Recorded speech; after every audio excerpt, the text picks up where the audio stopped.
El lunes por la mañana, Martín recibió una llamada para ir a revisar el tejado de una casa que se situaba a una hora de la ciudad. La dueña de la vivienda era viuda y vivía allí sola en casa de su familia. Había llamado a una organización benéfica local para pedir ayuda con el arreglo de las goteras del tejado de su casa. La organización contactó con la empresa de Martín y ellos se ofrecieron encantados a aceptar el trabajo. No era muy complicado el trabajo, así que se subió en su camioneta y se dispuso a marchar. Como la mayoría de estas antiguas granjas, era la única casa en kilómetros. En su momento, la familia era dueña de toda la granja, pero con el paso de los años se había dividido y vendido parte de las parcelas. La casa en sí tenía un aspecto muy rudo. El revestimiento de madera se estaba pudriendo y algunas de las ventanas estaban rotas, además de cubiertas con mantas gruesas. La puerta principal estaba en muy mal estado, además de estar asegurada con madera de contrachapado. Martín pensó que aquella pobre mujer no debería tener mucho dinero, ya que la agricultura en los últimos tiempos no era lo que solía ser, por lo que probablemente no tendría muchos ahorros. La mujer tardó como unos 10 minutos en abrir la puerta. Martín recuerda haber visto un par de camiones viejos en el campo, un edificio en la parte trasera de la propiedad, y describía aquel sitio como tranquilo por lo silencioso que era, sin viento, sin pájaros, solo silencio. Dio un par de pasos para atrás para ver el tejado, y de repente sintió un fuerte zumbido en sus oídos. Supuso que aquel sonido debía provenir de la arqueta eléctrica de la casa. Tal vez la caja estuviese suelta y zumbando. No tuvo la oportunidad de comprobarlo, pues la puerta lateral se abrió y aquella anciana le dijo que se apresurase a entrar. Por dentro, aquella vivienda era peor que por fuera. Había agujeros en los paneles de yeso, puertas tapiadas y montones de basura por todas partes. Aquella mujer presentaba el cabello enmarañado y su cara estaba completamente sucia. Martín la preguntó si estaba bien, y la anciana respondió que sí, siempre que se mantuvieran alejados. Martín dudó un segundo, pero la preguntó que de quién estaba hablando. En ese punto Martín se estaba preocupando por su propia seguridad. La anciana le contestó que 4 de ellos vivían en el edificio de atrás. Todas las noches vienen y me acosan, me atormentan, encienden luces en mis ventanas y sacuden la casa para que no pueda dormir. Abren mis ventanas y gritan. Yo me cubro con el hollín de la estufa de leña para esconderme de ellos, le contestó la anciana un poco alterada a Martín. 4 personas viviendo en un edificio en una vieja granja no es la cosa más loca que Martín había escuchado, pero pensó que todo estaba en la cabeza de la anciana. Mantuvo la calma y se ofreció a ir a echar un vistazo afuera. Le dijo que si veía a alguien los haría irse. La anciana estuvo de acuerdo, pero dijo que tenía que darle tiempo para que se encerrase en la trastienda, pues tenía miedo de que si él fallaba, la perseguirían a ella. Martín caminó hacia su camioneta y volvió a escuchar aquel sonido de tono alto nuevamente, proveniendo del mismo lugar. Unos pocos pasos en cualquier dirección y desaparecía, pero si se paraba exactamente en el lugar correcto, podría escucharlo de nuevo. Una vez que llegó a la camioneta, abrió la puerta trasera, tomó la linterna y cogió su pistola. Se detuvo en la parte trasera de la casa y contempló el campo. No había nevado durante semanas, por lo que cualquier huella hubiese sido visible. No había nada, ninguna señal de movimiento en el edificio. Entonces entró por el camino. El silencio rompió abruptamente por los gritos de la casa. «No te acerques, te verán. Corre, no entres allí». Martín se encontraba a medio camino entre la casa y aquel edificio. Escuchó el sonido de una puerta abriéndose, seguido por el crujir de la nieve. De repente ya no pudo entender dónde estaba. Escuchó pasos a su alrededor sin llegar a distinguir si eran suyos o de otra persona. Martín no recuerda esta parte exactamente, pero él quería sacar su pistola aunque su cuerpo no le respondía. Martín recuerda la voz de la anciana gritando: «No lo toméis, él no es de ustedes, nunca lo pondréis en mi contra, solo quiere ayudarme». Lo siguiente que recuerda era que estaba agarrando el parachoques de su camioneta.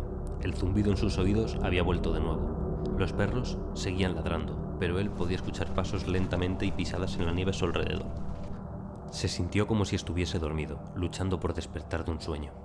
Escuchó que los pasos se acercaban a él, comenzó a escuchar gritos y después risas.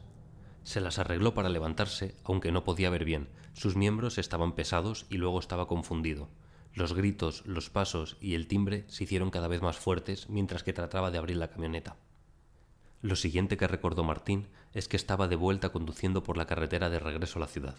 Estaba a unas 4 millas de aquella casa. No recuerda haberse subido a su camioneta ni haber salido de aquella casa. Tenía un terrible dolor de cabeza y sus herramientas, su pistola y la linterna estaban en el asiento del pasajero. No dejó de conducir hasta que regresó a su casa. Se sentó en la camioneta durante horas pensando en lo que había pasado. Cuando finalmente reunió la energía para entrar en la casa, miró por el espejo retrovisor. Tenía una cruz dibujada con hollín en la frente.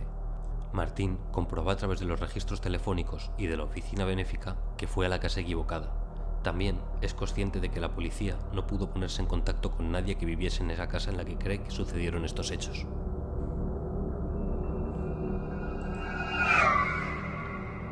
La primera vez que lo vi estaba cenando. Había un pedazo de uña en forma de media luna en la alfombra. «Olivia», grité. Sabía que era un error dejar que mi hermana pequeña Olivia viviese conmigo.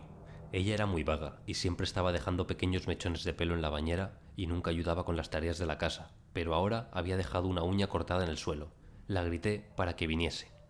La miré mientras se paseaba y señalé a la uña. Le pregunté si era suya. «No lo sé, hace tiempo que no me las corto», me respondió. La miré fijamente y al final se agachó, la recogió y se disculpó murmurando a la vez que la dejaba en el cubo de la basura. Tal vez fui brusca, pero ya me había hartado de que ensuciara de tal forma mi casa. Mi hermana tenía 20 años, la edad suficiente para saber que debía limpiar sus desastres. Era lo menos que podía hacer mientras la dejaba vivir aquí sin pagarme el alquiler. Unos días después encontré más. El martes por la noche encontré 2 uñas en el centro de la sala de estar, aunque su colocación parecía más intencional, como si quisiesen que las encontrara. El sofá estaba en el lado opuesto de la habitación, así que no había forma alguna de que las uñas, y mucho menos 2, volaran tan lejos. En ese momento pensé que lo hacía para molestarme, y no quería darle esa satisfacción, así que recogí los cachos de uña y los tiré a la basura. Al día siguiente encontré de nuevo otra bien colocada en la tapa del inodoro. En ese instante llegué a mi límite. «¡Olivia!», grité. Pasaron unos segundos y entonces ella entró al baño. La pregunté nuevamente por qué estaba haciendo esto, mientras la señalaba los pedazos de uñas. «Yo no hice eso, de verdad que no lo hice», me respondió. «Está bien». Cogí el pedazo de uña y lo tiré esta vez por el retrete. Después de todas estas discusiones, decidí instalar algunas cámaras de seguridad. Eso fue algo exagerado, lo sé, pero ya tenía unas cuantas cámaras que había conseguido unos meses atrás, así que puse 2. Una la puse en el pasillo más arriba y otra en la sala de estar. Creo que ella se debió dar cuenta de que las instalé, pues no encontré más trozos de uñas en toda la semana. Las cosas mejoraron bastante entre nosotras. Olivia comenzó a hacer sus tareas de la casa e incluso nos hizo la cena en un par de ocasiones. Algunas veces ella estaba realmente cayendo en su papel de adulta, aunque todo se vino abajo cuando encontré aquel montón de uñas que estaba en medio del suelo de mi dormitorio. Me quedé allí durante varios segundos y me comenzó a invadir un sentimiento de ira hacia mi hermana pequeña. Me agaché y empecé a recoger los recortes de las uñas yo misma. Fue entonces cuando lo noté. «¿Qué demonios?». Aquello era muy extraño. No pueden ser de Olivia. Nunca antes las había visto de cerca, pero no había forma de que fuesen de Olivia. Las uñas eran demasiado grandes, como si perteneciesen a las manos de un hombre. Eran gruesas y amarillentas, como si fuesen viejas. «¡Olivia!», grité de nuevo. Ella llegó corriendo y le pregunté si había puesto nuevamente aquellas uñas allí. «No, no lo hice», me contestó. Y antes de que Olivia terminase de hablar, escuchamos un golpe fuerte contundente sobre nosotras. Aquel sonido provenía del ático, así que salimos corriendo por la puerta principal de la casa en dirección al coche. Tan pronto como entramos en el vehículo, cerré las puertas y arranqué el coche. «Alguien había estado jugando con nosotras», dije. En aquel instante le dije a mi hermana que llamase a la policía, mientras yo seguía con la mirada detenida sobre la puerta principal de la casa. Había oído en las noticias sobre personas raras que se meten a escondidas en las casas de la gente y viven allí sin ser detectados durante meses. ¿Había alguien viviendo en nuestro ático? ¿Cuánto tiempo llevaba allí? ¿Semanas? ¿Meses? Todas estas preguntas rondaron de golpe en mi mente. En pocos minutos, las luces rojas y azules parpadeantes aparecieron en mi espejo retrovisor. Les dijimos a los oficiales lo que estaba ocurriendo. Mientras las fuerzas de seguridad registraban la casa, escuchamos un disparo. «Conduce», gritó mi hermana.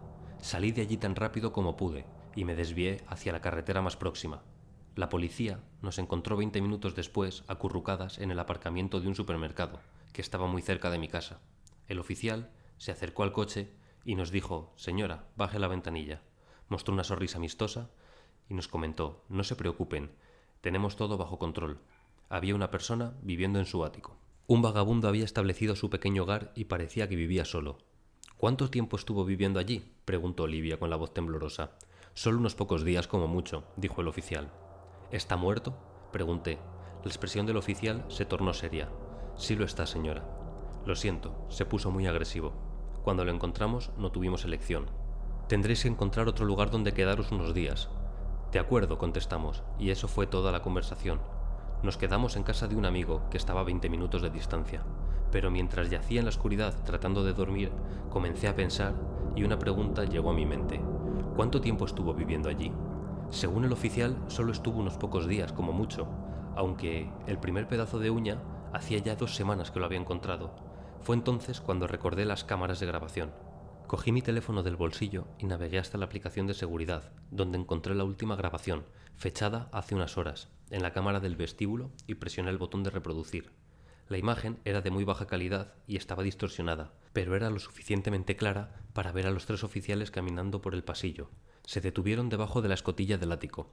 Entonces uno de ellos, con el que habíamos hablado previamente, agarró la cuerda y tiró de ella. Bajaron las escaleras y comenzó a subir por ellas. Los otros 2 oficiales sacaron sus armas y uno de ellos los siguió. Los golpes resonaron fuera de la pantalla mientras caminaban por el ático. Entonces sonó aquel disparo y un grito ininteligible. El tercer oficial enfundó su arma y salió de la casa. 15 minutos después regresaron con otro equipo y subieron al ático. Cuando bajaron de nuevo los oficiales, llevaban una bolsa grande para cadáveres. Incluso con la baja resolución de la pantalla se podía ver la forma áspera de la cabeza y los hombros envueltos en el plástico negro brillante. Las náuseas se deslizaban por mi garganta. Había un cadáver ahí dentro y por muy enfermo que estuviese el tipo, me sentía fatal. Los oficiales iban gruñendo mientras bajaban el cadáver por las escaleras. Acto seguido noté algo extraño. Aquella bolsa para cadáveres medía fácilmente 2,5 metros de largo. Los oficiales suspiraron mientras llevaban aquella cosa por el pasillo. El reflejo de las luces hizo que se marcasen los contornos de aquella bolsa, pero aquellos contornos no eran naturales para ningún humano. Tenía protuberancias óseas donde deberían haber estado los codos y los brazos, y su torso era demasiado delgado. Me quedé allí paralizada mirando la pantalla del teléfono. Fue entonces cuando empecé a tener dudas y me pregunté si lo que estuvo viviendo con nosotras de verdad era humano. Si te ha gustado el vídeo, no olvides dar a like y compártelo. Si quieres que siga subiendo más contenido de este tipo, suscríbete al canal.